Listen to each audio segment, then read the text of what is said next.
Here we go. Welcome, Rishi and Tom. How you doing? Yeah, well, thank you. Really well. How are you? Very good, very good. Kicking off Monday with a podcast with you, and looking forward to digging into Gomi. I was wondering to get this started, if you could just do super quick introductions on yourselves and kind of where you're dialing in from to paint a bit of a picture. Yeah, Rishi, do you want to go first? Yes, I'm one of the co-founders at Gomi. I'm dialing in from London, next to the airport. So if you hear any planes, that'll be why. There we Hey everyone, I'm Tom. I'm a co-founder at Gomi as well. I kind of oversee all the design and creative here. I'm based in Brighton, where our studio is based. And I can give you a little bit of a quick intro on Gomi and what we do. So we're building the future of consumer electronics. So, but not in the way most people imagine it. We like to create power bank speakers, but actually made with waste materials, materials that councils can't recycle. Things like carrier bags, old toys, even like plastic from beach cleans in Brighton. And everything we make is one of a kind. So instead of also like mining new lithium for the power, for example, we use repurposed batteries from e-bikes, and everything we make is modular, repairable, upgradable. So if it breaks, we fix it, and if it's outdated, we give it a second life. So yeah, that's what go. we do in a nutshell, really. Awesome. Well, I'm really looking forward to digging into the detail of kind of where you've got to on the GoMe journey and what's coming up next. But before we do that, I always like to sort of kick off with the founder story. No one really has a sort of straight line on this kind of a thing, and I think you might be no different. So, how did GoMe begin, and how did you guys find each other as sort of co-founders? Yeah, sure. I mean, we've all come from we've all got quite different stories, but I mean, I can tell you my version of that.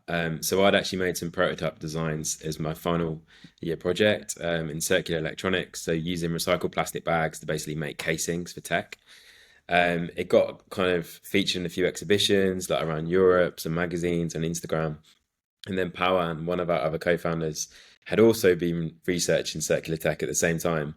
And we just kind of crossed paths and he had seen the prototypes and we started talking on Instagram. I was actually doing an internship in Amsterdam at the time, but we applied for a few grants and we got £11,000 to kind of start. So I moved Okay. back. We decided to set up in Brighton.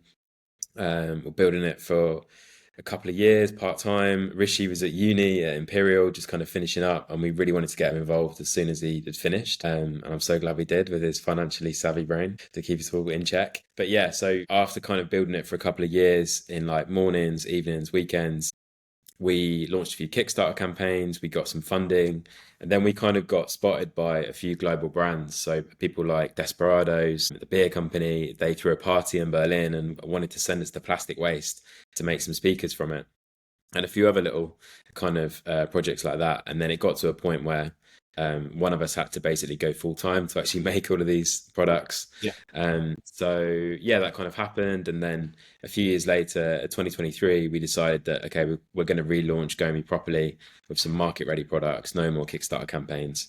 And we launched with a speaker, fully circular, made from waste, made repairable, no glues. We launched it at Paris Fashion Week. It got a lot of press. We got like front page of Hypebeast. We exhibited it at San Francisco MoMA in LA. Sorry, not in LA, San Francisco, and a few other newspapers like Forbes and Financial Times. But the speaker had a really high price point, which was great for it being a sustainable product, and it was great for B2B projects. Like we did a sellout collection with Paul Smith, but it was really difficult to scale it with paid ads. So the following year, 2024, we launched a power bank.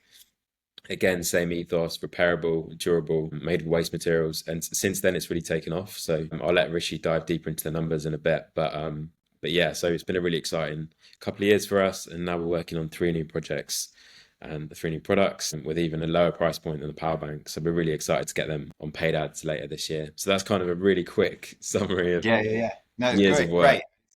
It's often hard when you've kind of poured so much into these companies to kind of stop and look at the journey that you've been on. But that's pretty cool. And I love the fact that it started as a effectively like a student project that kind of and it feels like it's kind of been demand led ever since. So like you design this thing as a student and it picks up a load of awards. You then get someone gets in touch and goes, let's commercialize this. So then you start commercializing it. Then you roll out a Kickstarter and it just from one to the next, to the next, to the next. And then you're sort of fully into a business. Rishi, we'll come to you, but Tom, did you always feel like you were going to, when you were at university, did you feel as though that was going to be the path that you wanted to go down, that entrepreneurial route, or was it this that was the sort of the trigger, the product that you were like, hang on, I've got something here, it's too good to turn down? I mean, I've always kind of started the kind of little projects or businesses ever since I was like 14, selling t-shirts with art on,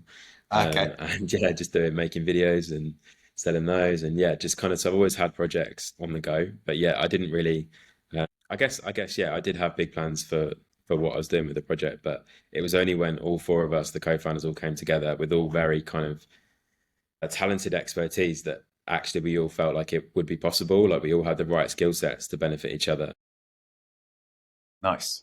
And over to you, Rishi. What's your sort of what was your story in getting involved? And I love the sound of four co-founders that are complementary. What's the skills that Yeah. you bring? And then the two that aren't here, it'd be great to just get a quick word on what they bring. Yeah, so I was working at Zero Waste Club, which is an FMCG company. So I started out with Pound when I was 19, and the whole idea was that we wanted to make sustainable FMCG, cleaning products that were beautiful, well designed, and as effective as what was out there in the market. At the time, it was doing really well, but one of the itches we had was like about tech because that's one of the products you use on a daily basis. So that's one of the products that everyone uses, everyone has to use. It's becoming a bigger part of our lives.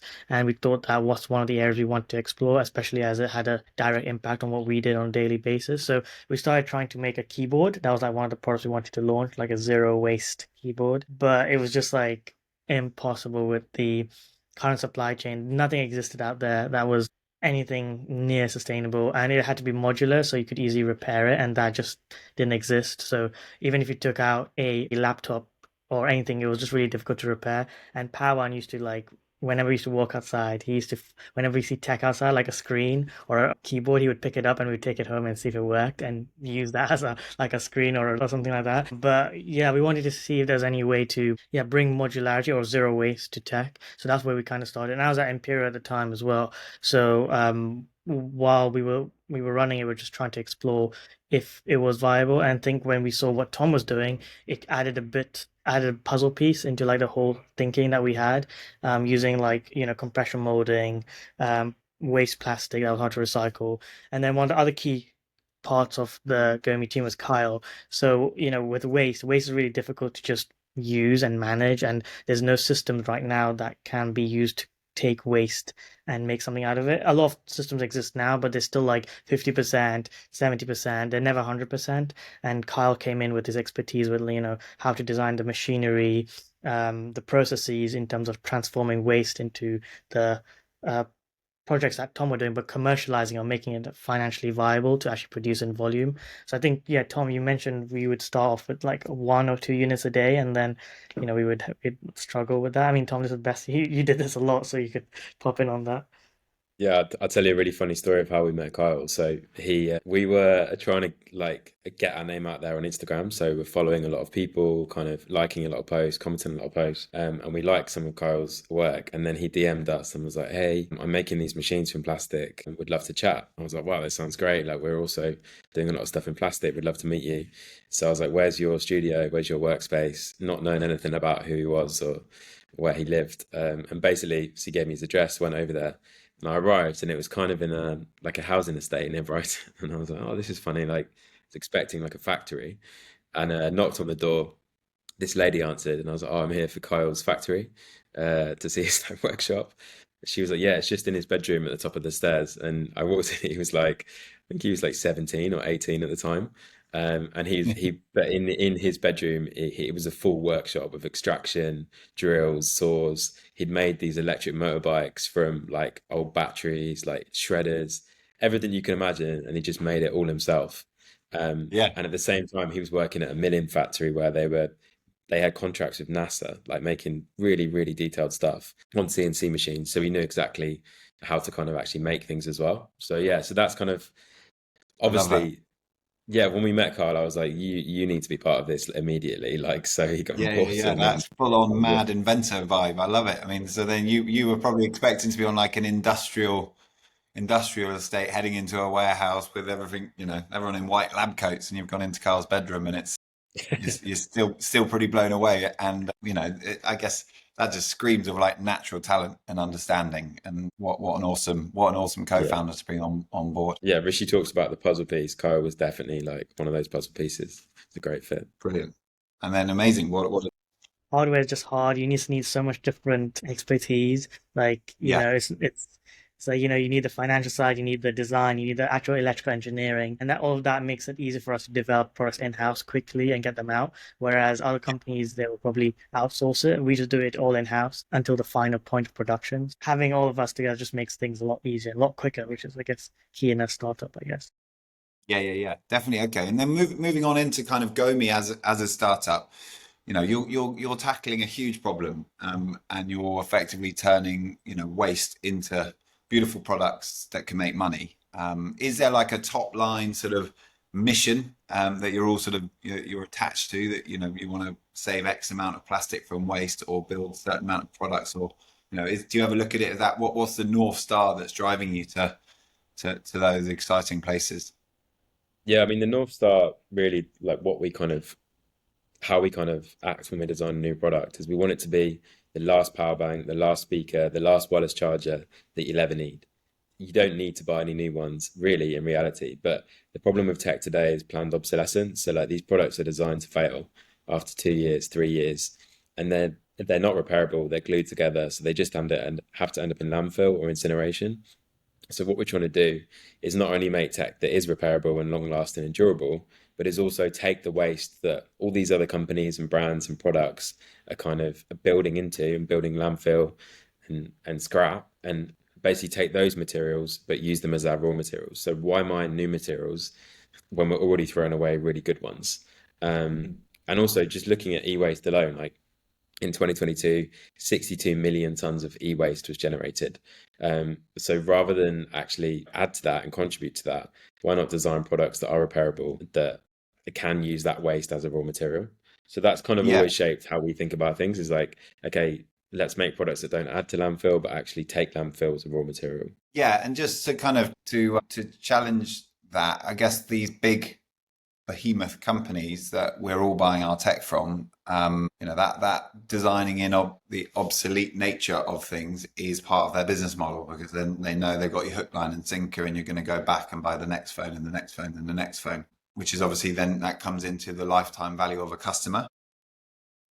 Yeah. What's your kind of approach on that? Is that to sort of say that actually you can bring them on board and you can help upgrade their products? Where how do you keep Yeah, the customer exactly. wanting to come back to Gomi? Exactly. So we offer repairs, so repairs at a really affordable price. But if we bring out a new model of the power bank, for example, so in 2021 we launched a Kickstarter for the power bank. Now some of those customers, their power bank is like 4 years old, their batteries are a bit sort of on their way out. So what happens, instead of repairing it, they actually pay us to upgrade into the new model. So we take that power bank apart, we remelt the plastic, we press it into the new design.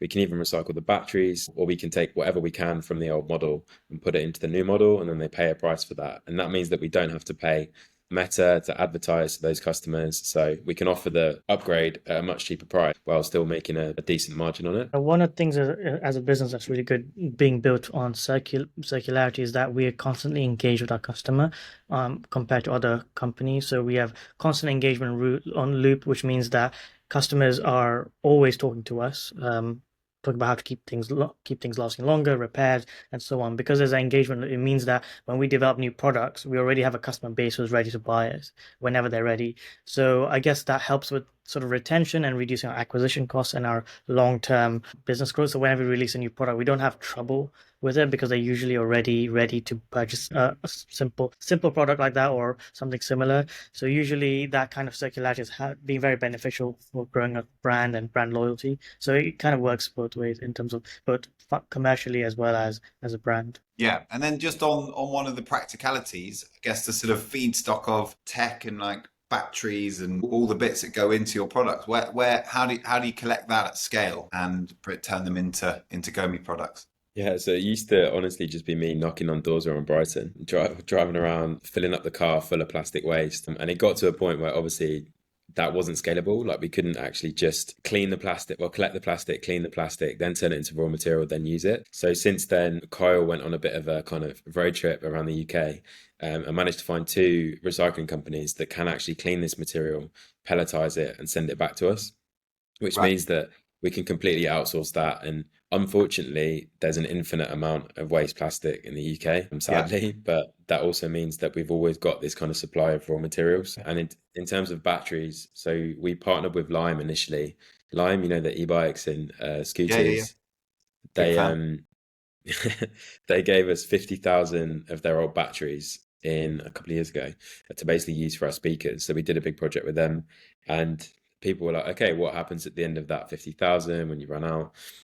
So Rishi went out to Shenzhen and was basically looking at other suppliers and kind of how other people are working with e-waste. Rishi, I don't know if you want to talk about that with the batteries out there. Yeah, so like it's like a weird industry because we all expect like batteries are in cars, but the electrification of vehicles, e-bike, and so on, there has to be like an end of life, and usually what happens is that when a car gets damaged or when an e-bike gets damaged, usually those cells are no longer used within the vehicle. They go into a secondary market, and the cells are still very good, like the quality is still good, like 90-95% good, but they just get tested and reused for different applications, such as within homes to store energy. And one of the key things we thought was, well, we could use that for power banks because these cells are from cars. It's infinite supply. I think there was like over 10 million cells at one point when I was there, and I was like, it's so big, the amount of cells. And China is one of the biggest markets for e-vehicles. India's going to be another big one, so there's never going to be enough cells for us to take because there's so much of it.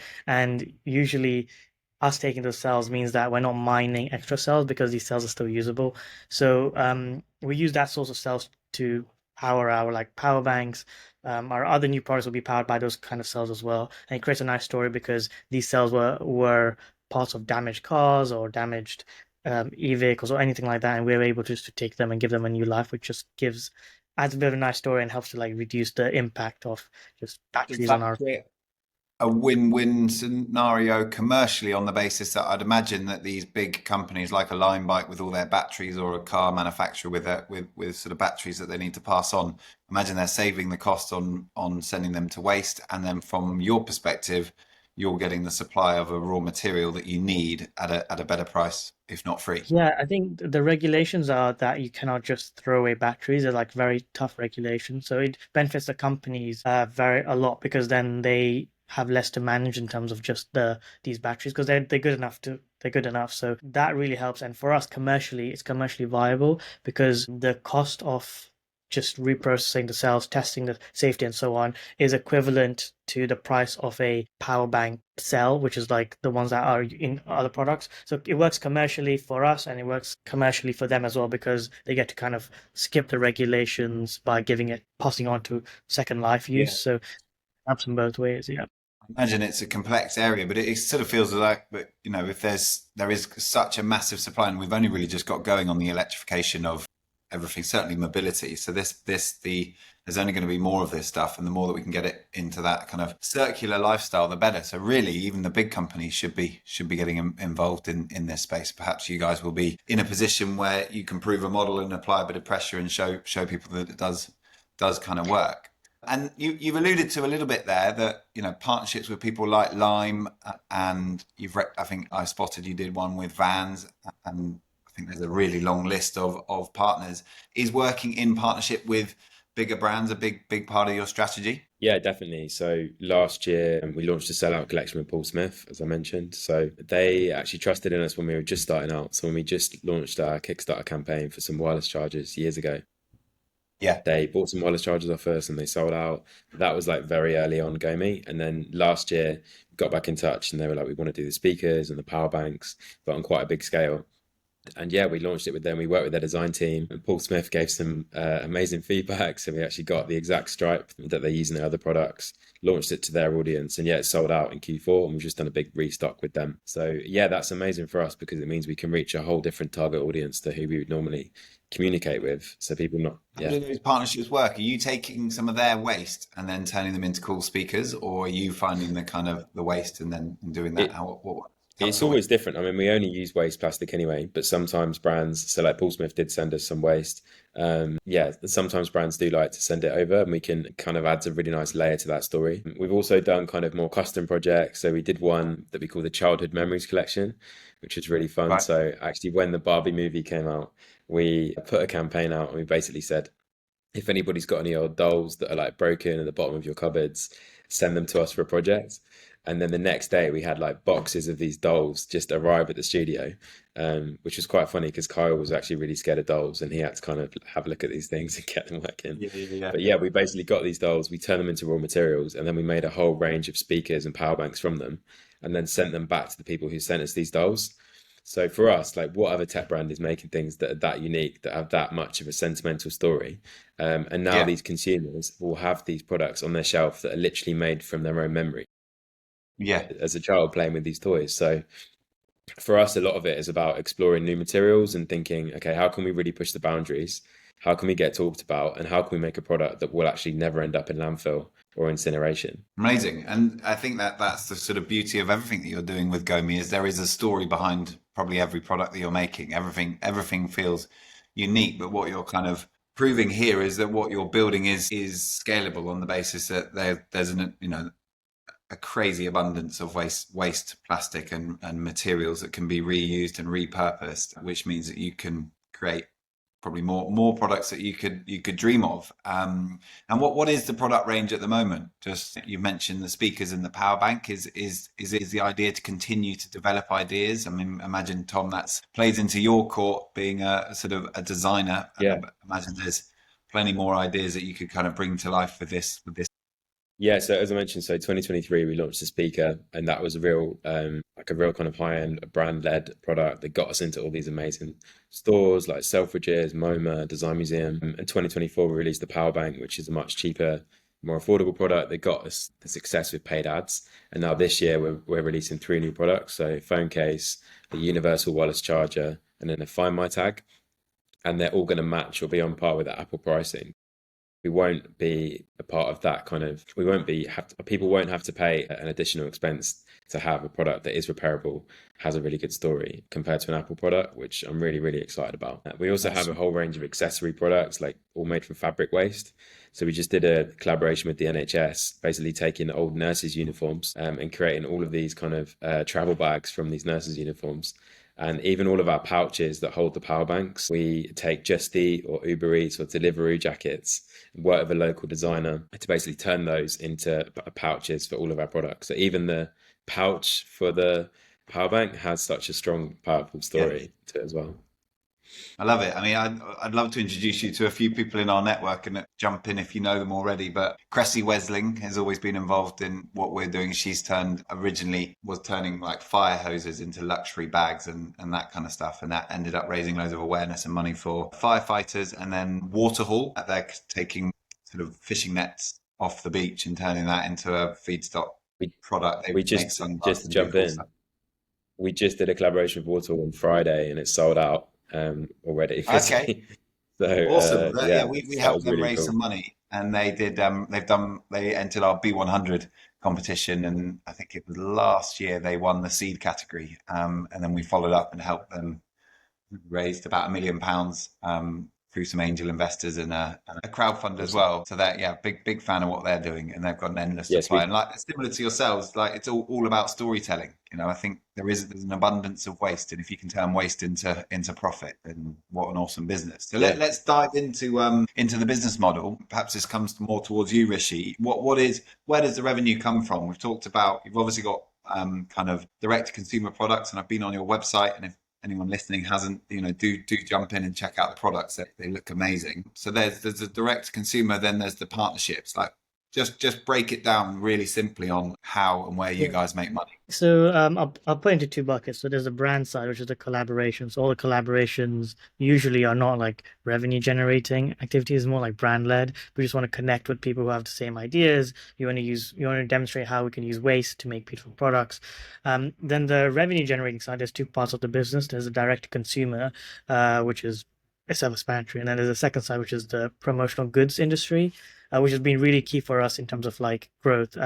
So the way what we do is we work with companies like Google, Meta, Mastercard, and we customize our products based on their colors. So for example, we did a project recently with Google where we customized their brand colors on our products, and they bought a huge load from us. So that's kind of one side of the business. So both That sides of big the on business. corporate gifting? I imagine Yes, that basically comes. corporate gifting. Yep. Essentially corporate gifting. I think they call it promo in the US. So we have a lot of Yeah, US customers. So I'm been using the lingo, the US lingo. Yeah. So yeah, yeah, yeah. direct consumer side, we have like good growth. So it's like 3.7x year on year, and that trend is continuing into this year and into next. And our B2B side, the corporate gifting side, is growing like doubling every year. So we're seeing a lot of growth on both sides of the business, and they're complementary because their direct consumer side helps bring in leads into our corporate gifting side. So they work quite a good synergy. So both sides of the business are very helpful and yeah, work well together. Awesome. And I imagine when certainly on that sort of corporate side, if you can get, I don't know, let's just take Google as an example, the experience that they're then able to offer by handing, giving out your product probably creates quite powerful word of mouth. And then are you finding that as a business model is beginning to compound? You hold on to a few clients, you bring in some new ones and it's starting to build. Are you able to just give a little bit of a sense of where you are as a business on that growth journey and kind of what's coming down the track? Yeah, one of the key things with the corporate gifting is once you do one project, it gets seen by so many people. And obviously the people who are getting the gifts, they're like, oh wow, this is beautiful. And we either get a repeat order, which is great, at least in the year after, or we get new clients who have seen Google and they've been like, wow, this is great. I think we have like 100 pitches out right now. Tom doing the mass number of renders. So we have it helps to compound. So it's like once you've done one, it helps with the other. In terms of our like growth, one of the key parts of our growth is the releasing of new products. And the reason why we're releasing the products like the wireless charger, the tag, and the phone case is because it just gives us more opportunities. So on the direct to consumer side, it helps to increase the basket size, which means that we can increase our profit margins, which is really, really important. And then on the B2B side, it just gives a bigger collection because, for example, Google, I'm sure if they had seen that we had other things that are other than power banks, they would have bought those other products as well. So it just gives us more opportunities with more projects to do as well because not everyone wants a power bank. Sometimes they want something like an AirTag or a cable or something else like that. So it just helps with opening more opportunities and increasing profitability, which is the kind of the key bits of what we're looking to focus on in the next couple of years. Okay, cool. And talk to me about you mentioned there getting to profitability. So talk to me about the sort of funding journey and how you funded it to date, and then kind of, I know Yeah. there is a funding round coming up, so it'd be good to just get an understanding of the size, what that looks like, and the type of investors you're going after. So I think we first started with grants, so the grant that Tom mentioned, and we did a few Kickstarters, which were also very helpful. And then since then we had some venture funding from Venrec, their great partner, InReach Ventures, was a great partner, and a few key angel investors. One of them is Mark Evans. He's a ex-partner at Bulletin. He's a partner at Kindred at the moment.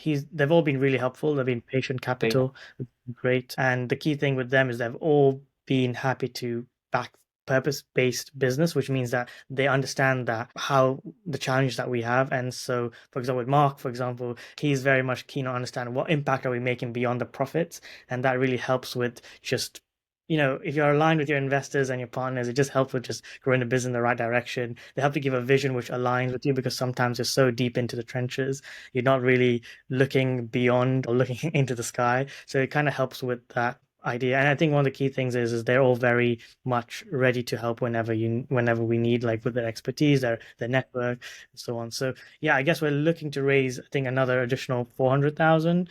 Yeah.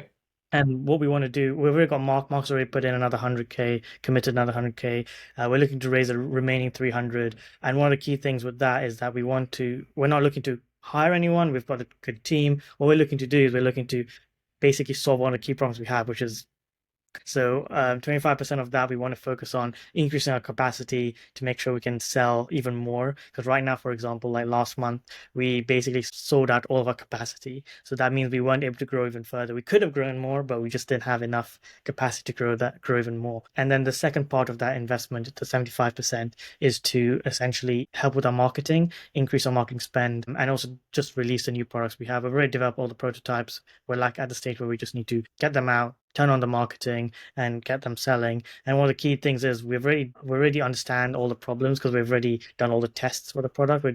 So we know how to grow the product, we know the price points, we know everything. What we just need to do is just get the turn on the marketing engine essentially. And all of that combined, we are looking to get to profitability within like 18 months, because each aspect, like the capacity side, will help us increase our gross profit margins because it just makes us more um, optimal in our production, and the 75% marketing spend helps us to increase volume and also increase our average basket size, which together helps us then essentially increase our profitability or our gross or net margin per order, which then essentially means that we can get to profitability quicker. So the whole idea of this funding round is to get to a point of like profitability as fast and as quick as possible, basically. Brilliant. That's super clear. And hats off to you. That sounds like a pretty loaded cap table with a lot of experience. Those are serious investors as well that won't just, I appreciate that impact will play a big part in the kind of, in a business like this where you literally are taking rubbish that would go to landfill and turning it into product, turning it into profit. But investors are investors and they want to make money. So there's clearly a very smart commercial model. Just are you able to paint a bit of a picture on the size of the market and the kind of opportunity that you're going after? Where realistically in the next sort of 3 to 5 years, where do you think Gomi can go? I think within the next 3 to 5 years, I think we can reach around at least 15 to 20 million in revenue. And that's real. I think that's quite realistic based on what we've seen so far. And in terms of like, for example, with the new products that we develop, we're going to start off with developing new products for the UK markets particularly. And then in year two, in our forecast, we're looking to expand geographically because we're having a lot of demand from the US and from the EU. So we're like getting all that organic demand. So we're already doing tests to see whether or not we can capitalize on that organic demand. So we're looking to expand geographically in year two, and then with the corporate gifting side, we're seeing a lot of interest from the UK and the US. And it doesn't mean we don't need to expand our like UK base. We don't need a fulfillment center in the US. We're already building partnerships with US companies so that we can ship from the UK, and then they do all of the like last stage of the fulfillment. So we have all these relationships in place. What we're looking to do now is just capitalize on them, and the new products will help on that journey. So the revenue we're looking at is going to be like 50-50. So 50% direct to consumer and 50% on promotional goods side. So we expect that we can easily meet those like revenue targets based on where on our revenue growth so far and the opportunities that we're seeing in the last few months as well. Actually, yeah, I can see both sides of that being so clear. And if you can build those revenues up together, then actually, builds out quite a resilient business model and is really exciting. And on the sort of consumer side, I'm always impressed by the ads I see, the social content that's coming out is very visual and it's always colourful. It always captures the imagination. I can really see that a bit more spend on that to push it a little bit harder is no doubt going to come to fruition. And then just on that corporate side, is there a specific person? Because we do this all the time. We're working with some massive companies and you're dealing with Yeah. these companies with 20, 30, 50,000 people in them. Who is the what's the perfect job role for the person that you Yeah. would want to speak to in a massive There's company? two. I think one is like the branding person, head of branding or head of corporate branding. The second would be the Yeah, HR, and then the yeah, third would probably be the events team. I think a combination of those three in a big company would be perfect because all of those are like our key profiles who have reached out to us, and we've been yeah. speaking to those people. So if they're out there and you're listening to this podcast, yeah, feel Yeah, yeah, free to yeah. connect. Well, that's me just kind of, yeah, think I'm getting my mind ticking because we've got so many huge companies that are playing, doing so much work in order to try and transition and try and, there's loads of, no company out there is perfect. Everyone's wanting to be Yeah. better. I And I think one think of the that's key where things you're, that we provide with these companies is that we have a story that we can develop with them, which is one of the key aspects. Like when you're working with Gomi, you're not just buying a product, you're buying a whole story that tells your commitment to sustainability, and that's what differentiates from other brands. That we can use your waste materials to develop products. We can create a whole story about designing the products from um, one design to another. We can tell a whole story about it, and that's one of the key differentiators, which gets a bit more human to humanize the marketing. Because otherwise, it's when you say the word recycle, you're like, okay, cool, sounds good. But if there's a bit more of a story about like where the product material comes from, how it was made, who was involved, how did they contribute, who was involved, it adds a bit more to the story and to their marketing materials, which sometimes is the yeah. key kind of aspect of yeah, corporate gifting really. Just to add in there as well, one of the key things that we've noticed that we can do that other brands find it really hard to do is actually make videos of the process of making it. So yeah, in color matching a brand's Pantone colors, or engraving their logo onto it, or actually taking their waste and pressing it into something. Like if you look at some of these big brands who might normally do corporate gifts, their factories are millions of miles away. They can't make those films about that production, whereas we can do it really easily. So the content that we made for Paul Smith was one of their best performing reels last year on their main account. So it's not just the products that they want to get from us, it's also the content and it's the storytelling that we provide with it. And I'm assuming you've moved out of Carl's bedroom. Yeah, we've got a studio in the Lanes now in Brighton. So the Lanes is like the kind of little small streets in Brighton, right by the train station. So it's a really Awesome. good location for us. So when clients come, they can just walk from the station. It's right in the middle of Yeah. town, but we've still got a big enough space that we can expand and make products in there. Yeah, well, like I said, your content always looks very inviting and intriguing and super creative, and it's the colors that really pop. I love the one that I looked at the other day. You did a really cool kind of checkered one with Vans. You know, that pattern is synonymous with Vans, and the way that you pulled that together looked awesome. And it's brilliant to hear that that's you're doing loads like that, and that corporate That was side really and the fun. partnership side We made some is really. speakers for you guys as well, by the way. If you have seen Sorry. them yet, we made some speakers for you guys. Hope you've seen them or Okay, not yet. Yeah, so I haven't seen. and maybe the surprise from Baz. We made some speakers based on your colors, so like the blues and the dark tones. So you should see them in your office. So like that's kind of like an example of what we can do. We can just take your colors and then just make something beautiful out of it. Awesome. Oh, I didn't know that was coming. Exciting. I think I might ruin the surprise, maybe. Well, I like I it. think Oh, there we go. I love what you guys are building. There's a properly cool story that sits behind this. You know, starting with student project turned into kind of winning awards. Someone picks up the phone, said there's a business here. You've then formed a team that you all bring in so many different aspects, and you're clearly having a load of impact. You've then managed to onboard some incredible investors that no doubt are adding a hell of a lot of experience beyond just cash that enables you to kind of look at this as a huge opportunity. And so I really feel like the foundation is laid. And you know, when I hear you explaining the funding round that you're putting together, it's out and out growth. You know, it enables you to kind of get to market quicker, grow quicker, which is a really, really great place to be. So hats off to you for what you've created. You're having a massive amount of impact, and you've got a really cool business model that can be really commercially successful as well, which is a great place to be. Before we really wrap things up, I'm going to put you on the spot, and it sounds like you're doing loads of collaborations, so it's going to be a tricky one because you don't want to knock anyone's nose out of joint, but just go the first one that comes to your head with regards to another business and founder that's really inspiring at the moment because of their growth or their impact. Same question to both, and then we'll leave it there. Rishi, do you want to go first? yeah, my one's a bit of a weird one. My one's there's a company called Good Stack, so they connect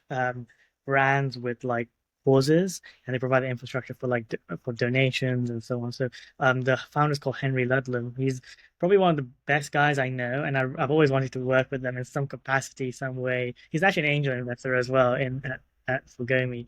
And yeah, he's been working on purpose since like 2016, and I met him when I was at university. So yeah, I have a lot of respect for him. Hopefully one day where we can work with him in some way, shape, or form. Not sure yet how, because they're a software company, but I think there's a lot of It's a synergy good between start. us. He's invested in Yeah, you. So he obviously yeah. rates you as because that's So cool. that's kind of like my first stage, and then my next stage then convince him that there's some sort of collaboration opportunity there. So yeah, that's my Love it. Yeah, mine is Story MFG. So they're a Brighton-based sustainable fashion company. They're literally killing it. So they're huge in LA, in Tokyo, in London as well. And they basically make all their clothing with natural plant dyes. So they don't use any synthetics in their materials. And everything is basically built to last and improve over time. So yeah, I really look at what they're doing in terms of the colors they're using and the kind of stories that they're telling and the way they shoot products. It's really inspiring to us. So yeah, Story MFG, check them out. I like that. Yeah, because I imagine there's not many other tech manufacturers looking at fashion brands and looking at how they're rolling stuff out to market and the content they're putting out. And I think that you're clearly very creatively minded, and yeah, there's loads to learn and benefit from being agile and making stuff happen. So two wicked answers there. I'm going to check them both out. Sounds cool. But yeah, I'm going to leave it there, guys. Thank you so much for joining me on this episode of Blue Earth. brilliant to have you involved in the Blue Earth community. You're a member of our ventures arm, and very much looking forward to hosting you. I think it's next week now at our investment forum as part of London Climate Action Week, and can't wait to kind of introduce you to investors, and then hopefully we can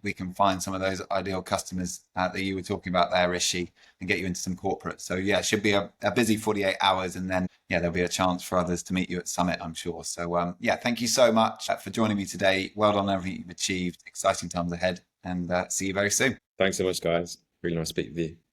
Thanks everyone for listening.